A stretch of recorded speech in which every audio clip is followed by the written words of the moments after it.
Hi, thanks for being with me. I'm David Sachs, and we'll look at the Mishnah text and translation, this time of Avot 2.5 or Avot 2.5.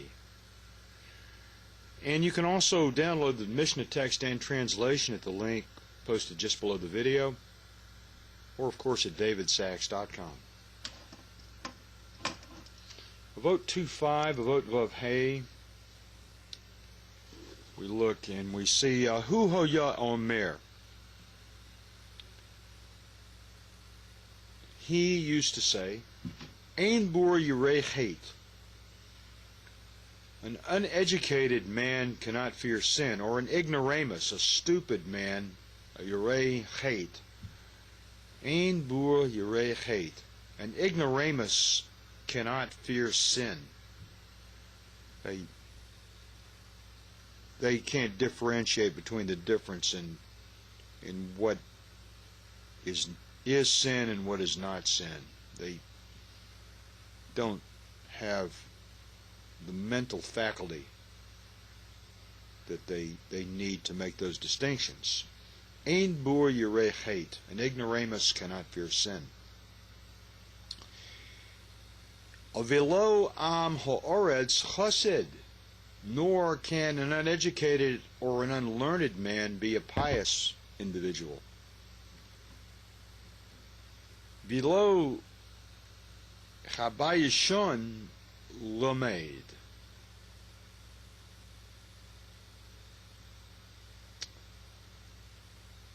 An unlearned man or bashful man cannot learn. Below habayishon, a bashful man, lamed, he can't learn. Velo bayishon lamed, a bashful man, it's not possible for him to learn. Velo hakapudon melamed. Nor can an impatient man teach. Velo hakepadon malamed.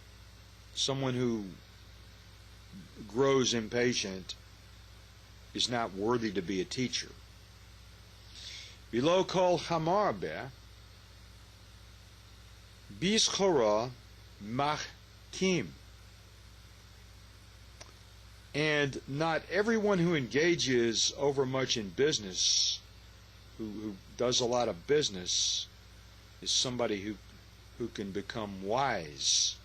Velo kol hamarbe. Not everybody who engages in a lot of business, who's involved in much commerce and in business. Bischora michkim.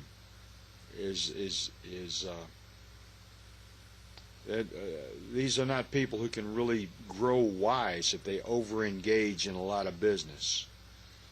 Prevents them from, it separates them from Torah, so to speak.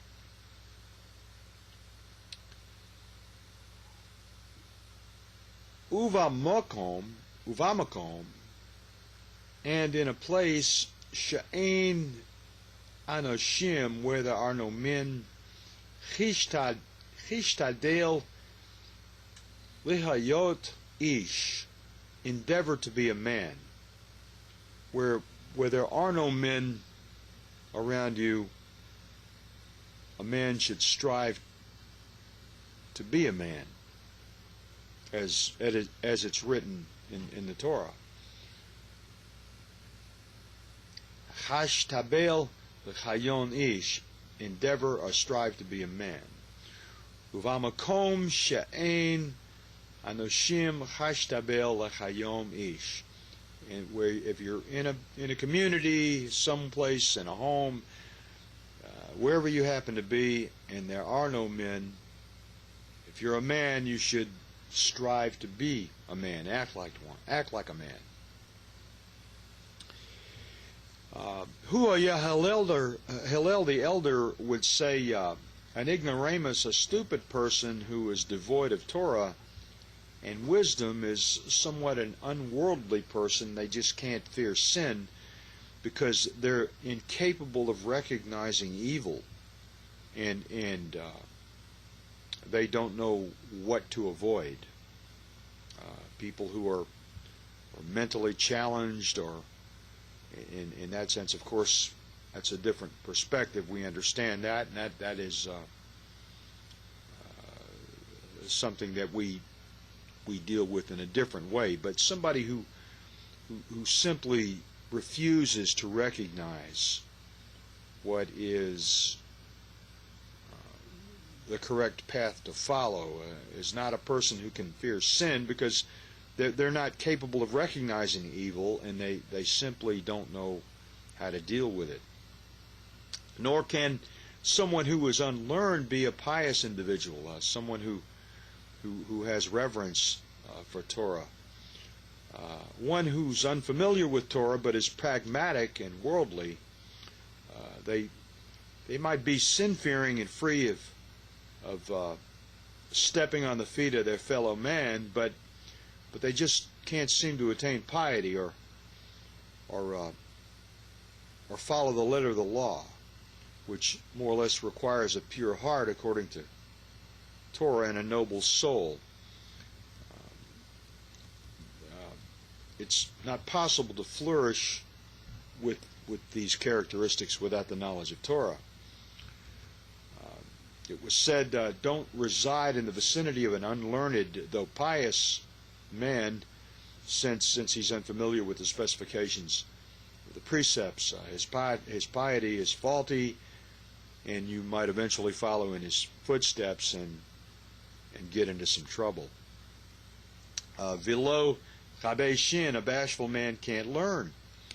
Being shy to ask a teacher what he fails to understand, it'll leave a man in doubt and deficient in his learning.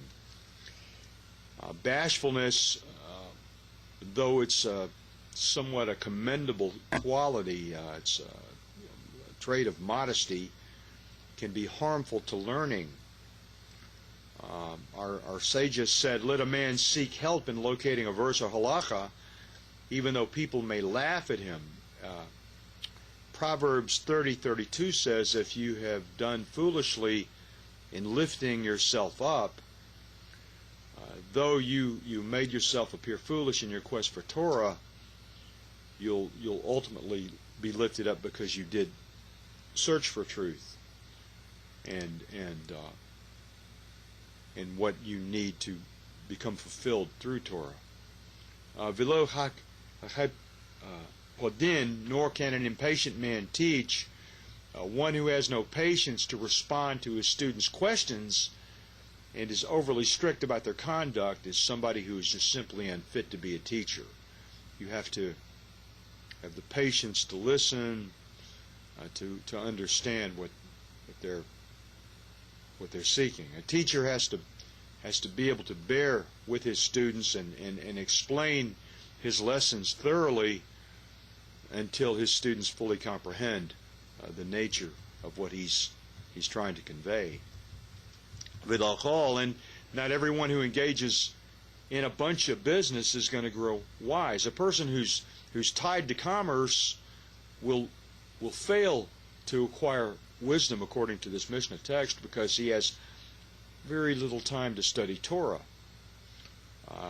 Deuteronomy 30:13 says, neither is the Torah beyond the sea, to mean that the Torah is not found among those who cross the oceans, among traders and merchants.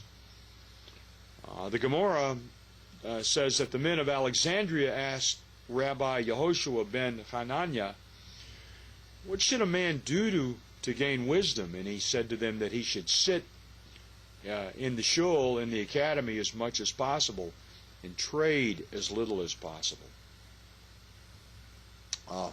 Uvmuk yom, and in a place where there are no men, if there are no men in your city from whom you can learn Torah, then you have to endeavor to be a man and study by yourself according to your ability to become a man of wisdom and of upright character.